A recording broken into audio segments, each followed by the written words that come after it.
आज हम दृष्टि दोष के बारे में जानेंगे। Good morning student. हम लोग मानव नेत्र लेसन पढ़ रहे थे। इस लेसन में हमने मानव नेत्र का अध्ययन कर लिया था। अब हम दृष्टि दोष के बारे में पढ़ेंगे। तो सबसे पहले हम जानेंगे दृष्टि दोष है क्या। तो देखिए, कभी कभी आँखों की सामंजन क्षमता, कभी कभी हमारी आँखों की जो सामंजन क्षमता होती है वह कमज़ोर हो जाती है, जिससे हमें वस्तुएं धुंधली दिखाई देती हैं। तो आँख में उत्पन्न इस प्रकार के दोष को ही हम दृष्टि दोष कहते हैं। सामंजन क्षमता क्या है? हमने जब मानव नेत्र का अध्ययन किया था तो उसमें सामंजन क्षमता के बारे में पढ़ा था। नेत्र द्वारा वस्तु की दूरी के अनुसार अपनी फोकस दूरी को घटाने और बढ़ाने की क्षमता को नेत्र की सामंजन क्षमता कहते हैं। हमारे नेत्र में जो लेंस पाया जाता है वह वस्तु की दूरी के अनुसार अपनी फोकस दूरी घटा और बढ़ा लेता है। अतः नेत्र लेंस द्वारा वस्तु की दूरी के अनुसार अपनी फोकस दूरी घटाने व बढ़ाने की क्षमता को नेत्र की सामंजन क्षमता कहते हैं। अब देखिए दृष्टि दोष। दृष्टि दोष, तो दृष्टि दोष आप लोग समझ गए हैं। दृष्टि दोष क्या है? कभी कभी आंखों की सामंजन क्षमता क्षीण हो जाती है। कभी कभी आंखों की समंजन क्षमता क्षीण हो जाती है। क्षीण हो जाती है।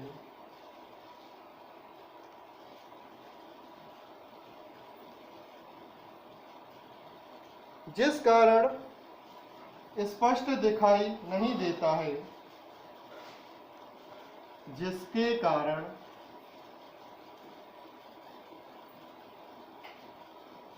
स्पष्ट दिखाई नहीं देता है।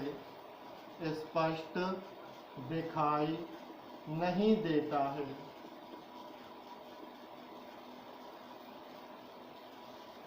और दृष्टि धुंधली हो जाती है। और दृष्टि धुंधली हो जाती है। धुंधली हो जाती है। इसे ही आँख का दृष्टि दोष कहते हैं। दृष्टि दोष कहते हैं। अब देखिए, दृष्टि दोष दो प्रकार के हैं। दृष्टि दोष दो प्रकार के हैं। दृष्टि दोष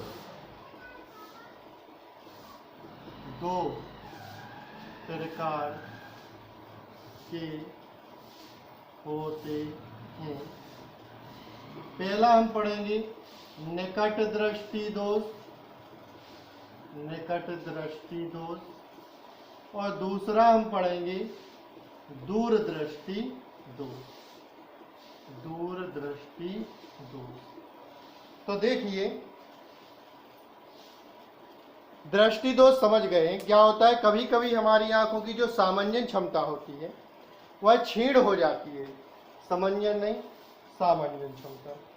तो क्षीण हो जाती है, जिसके कारण हमें वस्तुएं स्पष्ट दिखाई नहीं देती हैं और हमारी जो दृष्टि होती है वह धुंधली हो जाती है। इसे हम क्या कहते हैं? आंख का दृष्टि दोष कहते हैं। दृष्टि दोष दो प्रकार के होते हैं, निकट दृष्टि दोष और दूर दृष्टि दोष। अब सामंजन क्षमता शब्द हमने पढ़ा है, तो सामंजन क्षमता है क्या? तो देखिए, हमारे नेत्र में एक लेंस पाया जाता है। यह लेंस वस्तु की दूरी के अनुसार अपनी फोकस दूरी घटा और बढ़ा लेता है।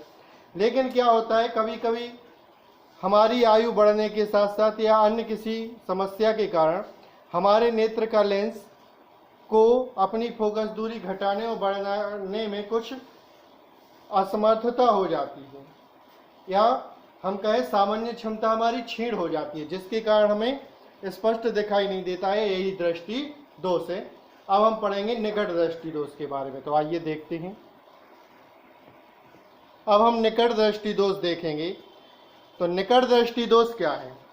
तो इस प्रकार के दोष में हमें पास की वस्तुएं तो स्पष्ट दिखाई देती हैं, इस दोष में मनुष्य को पास की वस्तुएं तो स्पष्ट दिखाई देती हैं, परंतु एक निश्चित दूरी पर स्थित वस्तुएं दिखाई नहीं देती हैं।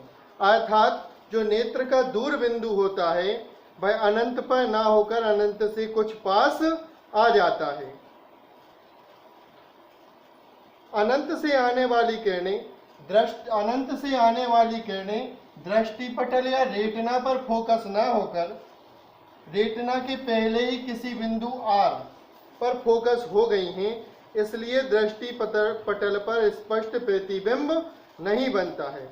अब हमें क्या करना है, इसका स्पष्ट प्रतिबिंब बनाने के लिए हम क्या कहते हैं, ये किरणें आ रही थी, ये नेत्र लेंस है, हमने इनके सामने अवतल लेंस का प्रयोग कर दिया।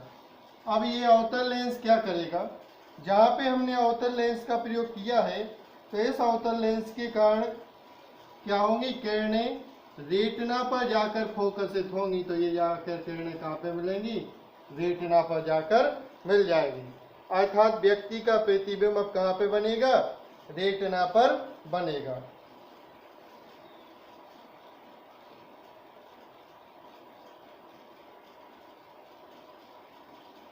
तो देखिए ये है रेटिना। तो हम निकट दृष्टि दोष है, इस प्रकार के दोष में पास की वस्तुएं तो स्पष्ट दिखाई देती हैं, परंतु दूर की वस्तुएं स्पष्ट दिखाई नहीं देती हैं। अर्थात नेत्र का जो दूर बिंदु है वह अनंत पर न होकर पास आ जाता है और अनंत से आने वाली किरणें दृष्टिपटल या रेटिना पर फोकस न होकर रेटिना के पहले ही फोकसित हो जाती हैं। इसे यदि हम बिंदु P से निरूपित कर दें, रेटिना को हम R लिख दे रहे हैं, इसे बिंदु P से डिनोट कर दिया, रेटिना के पहले ही मिल जाती हैं, इसलिए दृष्टिपटल पर या रेटिना पर हमें स्पष्ट प्रतिबिंब प्राप्त नहीं होता है। यदि हम इसी चित्र में चलें तो इस चित्र में हम क्या करेंगे, ये हमारा था रेटिना के पहले किरणें एक दूसरे पर मिल गई, मतलब प्रतिबिंब इनका रेटिना के पहले बन जाता है। यदि हम यहाँ पे अवतल लेंस का प्रयोग कर देते हैं, हमने अवतल लेंस का यहाँ पे प्रयोग कर दिया, अब इस अवतल लेंस के प्रयोग के कारण क्या हो जाएगा, अनंत से आने वाली जो किरणें हैं वह अवतल लेंस से अपवर्तन के पश्चात नेत्र के दूर बिंदु F से आती हुई प्रतीत होंगी। जो नेत्र के दूर बिंदु जो हो गया इस F से आती हुई प्रतीत होंगी, जो अनंत से आने वाली किरणें हैं। तो हमने इन्हें इस प्रकार से बढ़ा दिया, ये पहुंची, और ये किरणें नेत्र द्वारा अपवर्तित होकर रेटिना के पीत बिंदु है, ये किरणें यहाँ से जाएंगी और यहाँ से अपवर्तित होकर रेटिना के पीत बिंदु पर जाकर मिल जाएंगी और हमें यहाँ पर रेटिना पर इसका स्पष्ट प्रतिबिंब प्राप्त हो जाएगा। तो निकट दृष्टि दोष में हमें क्या करना है, इस प्रकार से चित्र बनाना है। परिभाषा देखिए, इस प्रकार के दोष में मनुष्य को पास की वस्तुएं तो स्पष्ट दिखाई देती हैं, परंतु दूर की वस्तुएं स्पष्ट दिखाई नहीं देती हैं। यह परिभाषा। फिर इसके बारे में लिखेंगे, अर्थात नेत्र का दूर बिंदु अनंत पर ना होकर, नेत्र का जो दूर बिंदु होता है वो अनंत पर ना होकर पास आ जाता है और अनंत से आने वाली किरणें दृष्टिपटल पर या रेटिना पर फोकस ना होकर रेटिना के पहले ही बिंदु P पर फोकस हो जाती हैं, इसलिए दृष्टिपटल पर स्पष्ट प्रतिबिंब नहीं बनता है। अब इस दोष के क्या कारण हैं, तो इस दोष के दो कारण हैं। पहला, नेत्र लेंस के पृष्ठों की वक्रता त्रिज्या बढ़ जाती है, नेत्र लेंस के पृष्ठों की वक्रता त्रिज्या बढ़ जाती है, जिससे इसकी फोकस दूरी क्या हो जाती है, कम हो जाती है। दूसरा दोष क्या है, नेत्र के गोले का व्यास बढ़ जाना। इस नेत्र के गोले का व्यास जब बढ़ जाता है तो नेत्र लेंस और रेटिना के बीच की दूरी भी क्या हो जाएगी, लेंस और रेटिना के बीच की दूरी बढ़ जाएगी और इसके पहले ही प्रतिबिंब बन जाता है। तो दो कारण कौन कौन से हैं, नेत्र के गोले के, नेत्र लेंस के पृष्ठों की वक्रता त्रिज्या, नेत्र लेंस के पृष्ठों की वक्रता त्रिज्या बढ़ जाने के कारण फोकस दूरी घट जाती है। दूसरा, नेत्र के गोले का व्यास बढ़ जाता है और नेत्र लेंस व रेटिना के बीच की दूरी बढ़ जाती है। अब देखिए हमने कौन सा लेंस प्रयोग किया है, अवतल लेंस है। तो देखिए इस प्रकार के दोष के निवारण, तो इस प्रकार के दोष अब हम लिखेंगे, कारण दो थे हमने पढ़ लिए हैं, पहला, नेत्र लेंस की वक्रता त्रिज्या बढ़ जाती है जिससे फोकस दूरी कम हो जाती है। दूसरा, ये कारण थे दो, पहला और दूसरा कारण क्या था, नेत्र के गोले का व्यास बढ़ जाता है जिससे नेत्र लेंस और रेटिना के बीच की दूरी बढ़ जाती है। अब इसके निवारण में हम लिखेंगे, इस प्रकार के दोष के निवारण हेतु अवतल लेंस का प्रयोग करते हैं। अवतल लेंस के प्रयोग करने पर जो अनंत से आने वाली किरणें हैं वह लेंस से अपवर्तन के पश्चात नेत्र के दूर बिंदु F से आती हुई प्रतीत होती हैं और इससे ये किरणें नेत्र द्वारा अपवर्तित होकर रेटिना के पीत बिंदु R पर जाकर मिलती हैं। इस प्रकार अनंत पर रखी वस्तु का स्पष्ट प्रतिबिंब रेटिना पर बन जाता है और मनुष्य को वस्तुएं दिखाई देने लगती हैं। तो एक बार फिर से सुनेंगे, निकट दृष्टि दोष। इस प्रकार के दोष में पास की वस्तुएं तो स्पष्ट दिखाई देती हैं परंतु दूर की वस्तुएं स्पष्ट दिखाई नहीं देती हैं। इस प्रकार के दोष के निवारण हेतु उचित फोकस दूरी के अवतल लेंस का प्रयोग किया जाता है। अब हम पढ़ेंगे दूरदृष्टि दोष। अब हम देखेंगे दूरदृष्टि दोष। दूरदृष्टि दोष, अभी आपने पढ़ा था निकट दृष्टि दोष। निकट दृष्टि दोष में क्या लिखा हुआ था, पास की वस्तुएं स्पष्ट दिखाई देती हैं। अब हम पढ़ रहे हैं दूरदृष्टि दोष, तो इसमें हमें दूर की वस्तुएं स्पष्ट दिखाई देंगी। क्या है ये, दूर की वस्तुएं स्पष्ट दिखाई देती हैं। दूर की वस्तुएं स्पष्ट दिखाई देती हैं,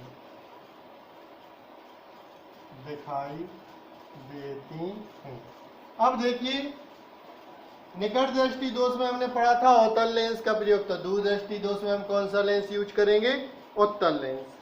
तो दूरदृष्टि दोष देखिए, इस दोष से युक्त नेत्र द्वारा मनुष्य को दूर की वस्तुएं तो स्पष्ट दिखाई देती हैं परंतु पास की वस्तुएं स्पष्ट दिखाई नहीं देती हैं। इस दोष में मनुष्य को दूर की वस्तुएं तो स्पष्ट दिखाई देती हैं परंतु पास की वस्तुएं दिखाई नहीं देती हैं। अर्थात नेत्र का निकट बिंदु 25 सेंटीमीटर से अधिक दूर हो जाता है। इसका कारण क्या है, जो नेत्र का निकट बिंदु होता है वह 25 सेंटीमीटर से दूर हो जाता है और उसमें क्या हो रहा था, नेत्र का दूर बिंदु अनंत पर ना होकर अनंत के पास आ रहा था। निकट दृष्टि दोष में दूर बिंदु अनंत से पास में आ रहा था। इसमें क्या है, नेत्र का जो निकट बिंदु है वह 25 सेंटीमीटर से दूर जा रहा है। तो ऐसे व्यक्ति को पढ़ने के लिए पुस्तक 25 सेंटीमीटर से अधिक दूर रखनी पड़ती है। इस दोष में समीप की वस्तु का प्रतिबिंब रेटिना पर न बनकर उसके पीछे बनता है। अब हम देखिए चित्र द्वारा बता रहे हैं, तो वस्तु O का प्रतिबिंब दृष्टि पटल पर न बनकर बिंदु P पर हमें बनाना है।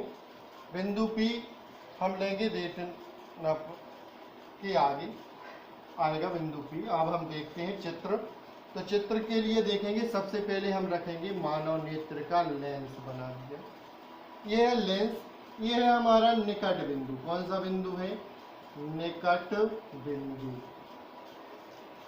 O।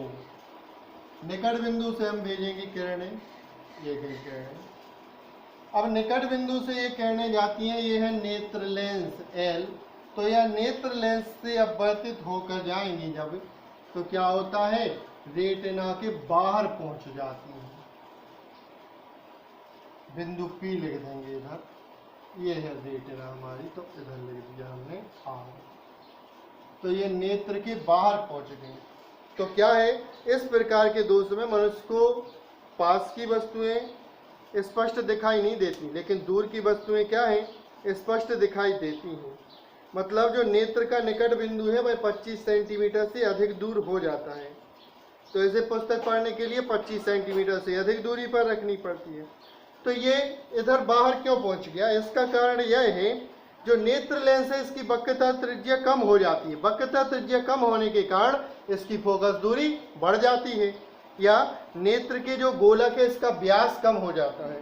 व्यास कम होने से नेत्र लेंस और रेटिना के बीच की दूरी क्या हो जाती है, कम हो जाती है, जिससे प्रतिबिंब रेटिना के बाहर बनने लगता है। तो इस दोष को दूर करने के लिए हम ऐसे उत्तल लेंस का प्रयोग करते हैं जो द्योतित नेत्र से 25 सेंटीमीटर की दूरी पर रखी वस्तु से चलने वाली किरणें उत्तल लेंस से अपवर्तन के पश्चात नेत्र के निकट बिंदु से आती हुई प्रतीत हों और इससे ये किरणें नेत्र लेंस से अपवर्तित होकर रेटिना के पीत बिंदु आर पर मिल जाती हैं। इस प्रकार वस्तु का प्रतिबिंब रेटिना पर बनता है और नेत्र लेंस से वस्तु क्या होती है, स्पष्ट दिखाई देने लगती है। तो अब हम क्या करेंगे, इधर एन पे हमने वस्तु को पीछे ले गए थोड़ा और बिंदु एन से हमने किरणें भेजी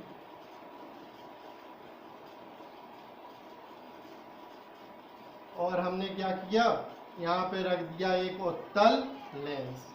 अब जब हम एक उत्तल लेंस यहाँ पर रख देते हैं तो उत्तल लेंस से अपवर्तन के कारण क्या हो जाती हैं, किरणें रेटिना पर जाकर मिल जाती हैं। कहाँ पे मिलेंगी जाके, रेटिना पर, और इनका स्पष्ट प्रतिबिंब रेटिना पर बन जाता है। तो कौन से लेंस का प्रयोग कर रहे हैं हम इसमें, उत्तल लेंस का। तो देखिए दूरदृष्टि दोष, दूरदृष्टि दोष, इस प्रकार के दृष्टि दोष में दूर की वस्तुएं तो स्पष्ट दिखाई देती हैं परंतु पास की वस्तुएं स्पष्ट दिखाई नहीं देती हैं। इस प्रकार के दोष में जो नेत्र का निकट बिंदु है वह 25 सेंटीमीटर से अधिक दूर हो जाता है, जिससे प्रतिबिंब रेटिना पर ना बनकर रेटिना के बाहर पीछे की ओर बनता है। अब देखिए इस दोष के कारण तो नेत्र लेंस की जो वक्रता त्रिज्या है वह कम हो जाती है। वक्रता त्रिज्या कम होने के कारण फोकस दूरी बढ़ जाती है और जिससे यह क्या होता है, नेत्र के बाहर बनता है। नेत्र के गोलक का व्यास कम हो जाता है जिससे लेंस और रेटिना के बीच की दूरी बढ़ जाने के कारण प्रतिबिंब बाहर बनता है। निवारण क्या है, इस दोष के निवारण हेतु उचित फोकस दूरी के उत्तल लेंस का प्रयोग किया जाता है, जिससे यह दोषित नेत्र में वस्तु से चलने वाली किरणें लेंस से अपवर्तन के बाद रेटिना पर ही क्या हो जाती है, फोकसित हो जाती हैं और मनुष्य को वस्तुएं स्पष्ट दिखाई देने लगती हैं। तो दोनों दृष्टि दोष हम अच्छी तरीके से समझ गए हैं। आगे देखिए, अब हमने अनंत और 25 सेंटीमीटर शब्द पढ़े हुए हैं। तो यह अनंत और 25 सेंटीमीटर क्या है, तो देखिए हमारे नेत्र का निकट बिंदु 25 सेंटीमीटर एवं दूर बिंदु अनंत होता है। ये क्या है, स्वस्थ नेत्र के लिए निकट बिंदु 25 सेंटीमीटर एवं दूर बिंदु अनंत होता है। इसे कहते हैं स्पष्ट दृष्टि की न्यूनतम दूरी 25 सेंटीमीटर, स्पष्ट दृष्टि की अधिकतम दूरी अनंत पर होती है। तो देखिए, और 25 सेंटीमीटर से अनंत तक की दूरी को ही हम क्या कहते हैं, नेत्र का दृष्टि विस्तार कहते हैं। यदि हमसे कभी पूछा जाए दृष्टि विस्तार क्या है, तो क्या लिखेंगे, नेत्र के निकट बिंदु और नेत्र के दूर बिंदु की बीच की दूरी को नेत्र का दृष्टि विस्तार कहते हैं। अब स्पष्ट दृष्टि की न्यूनतम दूरी, तो यदि वस्तु नेत्र से बहुत अधिक समीप हो तो वह स्पष्ट दिखाई नहीं देती है। यदि वस्तु आंख के बहुत ही समीप रख दी जाए, यदि कोई वस्तु आंख के बिल्कुल समीप ले आए तो वह हमें स्पष्ट दिखाई नहीं देती है, और यदि आंख के समीप लाने पर हमें वस्तु स्पष्ट दिखाई नहीं देती है तो हम कहेंगे नेत्र के निकटतम वह बिंदु, नेत्र के निकटतम वह बिंदु जिससे नेत्र अपनी अधिकतम सामान्य क्षमता लगाकर वस्तु को स्पष्ट देख सकता है, नेत्र का निकट बिंदु कहलाता है। देखिए, जब हम कोई वस्तु आंख के अत्यंत समीप लाते हैं तो हमें स्पष्ट दिखाई नहीं देती है, लेकिन एक निश्चित दूरी पर हमें वस्तु स्पष्ट दिखाई देती है। तो हम क्या कहेंगे, नेत्र के समीप वह निकटतम बिंदु जहाँ तक बिना सामान्य क्षमता लगाए, मतलब बिना चश्मे की कोई वस्तु हमें स्पष्ट दिखाई दे जाती है, क्या कहलाती है, स्पष्ट दृष्टि की न्यूनतम दूरी कहलाती है। और सामान्य नेत्र के लिए यह 25 सेंटीमीटर होती है।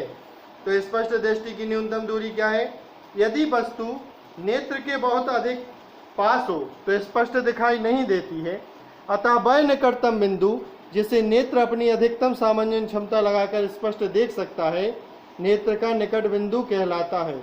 इसे नेत्र की स्पष्ट दृष्टि की न्यूनतम दूरी भी कहते हैं। यह स्वस्थ नेत्र के लिए 25 सेंटीमीटर होती है। अब हम पढ़ेंगे दूर बिंदु। तो देखिए दूर बिंदु क्या है। वह अधिकतम दूर स्थित बिंदु जिसे नेत्र बिना सामान्य क्षमता लगाए स्पष्ट देख सकता है, नेत्र का दूर बिंदु कहलाता है। इसे स्पष्ट दृष्टि की अधिकतम दूरी कहते हैं और स्वस्थ नेत्र के लिए यह अनंत पर होती है। तो हम समझ गए हैं। देखिए हमने दो दृष्टि दोष, निकट बिंदु और दूर बिंदु पढ़ लिए हैं। दृष्टि विस्तार भी हम समझ चुके हैं। तो देखिए एक बार हम फिर से रिवीजन करा रहे हैं आप लोगों का। निकट दृष्टि दोष। निकट दृष्टि दोष वह दृष्टि दोष जिसमें हमें पास की वस्तुएं स्पष्ट दिखाई देती हैं, दूर की वस्तुएं स्पष्ट दिखाई नहीं देती हैं, निकट दृष्टि दोष कहलाता है। इस दोष के निवारण हेतु अवतल लेंस का प्रयोग करते हैं। दूर दृष्टि दोष वह दृष्टि दोष जिसमें दूर की वस्तुएं स्पष्ट दिखाई देती हैं, पास की वस्तुएं स्पष्ट दिखाई नहीं देती हैं, दूर दृष्टि दोष कहलाता है। इस दोष के निवारण हेतु उचित फोकस दूरी के उत्तल लेंस का दूर दृष्टि दोष में उत्तल लेंस का प्रयोग करते हैं। दृष्टि विस्तार स्वस्थ नेत्र के लिए निकट बिंदु से दूर बिंदु तक की दूरी को नेत्र का दृष्टि विस्तार कहते हैं। स्पष्ट दृष्टि की न्यूनतम दूरी तो नेत्र के समीप का वह बिंदु जहां बिना सामान्य क्षमता लगाए नेत्र द्वारा कोई वस्तु स्पष्ट रूप से देखी जाती है, नेत्र का निकट बिंदु कहलाता है। स्वस्थ नेत्र के लिए यह 25 सेंटीमीटर होता है। दूर बिंदु नेत्र से अधिकतम दूरी पर स्थित वह बिंदु जहां तक बिना सामान्य क्षमता लगाए आसानी से देखा जा सकता है, नेत्र का दूर बिंदु कहलाता है और यह अनंत पर होता है। इसे स्पष्ट दृष्टि की अधिकतम दूरी, इसे स्पष्ट दृष्टि की निकटतम दूरी कहते हैं। तो आज की वीडियो हम यहीं समाप्त करते हैं। आप लोग बड़ी अच्छी तरीके से इन्हें समझें, रिवीजन करें पिछला और तैयारी करते रहें। अभी आपके हम टेस्ट लेंगे तो आप उनके आंसर हमें देंगे और आपको जो कुछ भी समझ में नहीं आता है प्लीज़ आप लोग पूछें, कमेंट करके पूछें या हमें व्हाट्सएप पे मैसेज करके पूछ सकते हैं या कॉल करके पूछ सकते हैं। हमारा नंबर आपको स्पष्ट हो रहा होगा, स्क्रीन पर हम डाल दे रहे हैं। Thank you. लाइक और सब्सक्राइब कीजिए।